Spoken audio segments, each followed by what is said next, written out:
একটু দেরি হয়ে গেল। আসলে আপনি যে সময় ফোনটা করেছিলেন আমি একটা বিয়ে বাড়িতে ছিলাম, এই ড্রেস পরেই চলে এসেছি। Anyway, thank you so much. আসলে ঠিক সময় আপনি ফোনটা না করলে এই স্কাউন্ডেলগুলোকে ধরতে পারতাম না। বলেছিলাম না রিচার্ড, তোমার বোঝার ক্ষমতা কম এখনো। কাজটা ভালো হলো না স্যার, সার্চ করলেছিলাম আপনাকে। এই তোরা কিসা মন ভেঙে গেছে জামাইয়ের আমার। চলো শ্রীগড়ে চলো, তারপর বোঝাচ্ছি। সালা দালাল কোথাকার। কাজটা ভালো হলো না। অফিসার, ওকে হোমে নিয়ে যান। আমি কাল সকালে ডিস্ট্রিক্ট পেপারস গুলো হোমে পাঠিয়ে দেবো। আর ও আমার কাছে থাকবে, মানে আমার দায়িত্বে বাড়ির কাছে করবে আর কি। ঠিক অসুস্থ হওয়ার আশা খুবই কম কিরণ।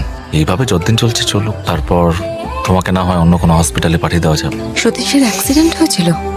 ওর সঙ্গে ছিল ওর ওয়াইফ, যিনি স্পট ডেড।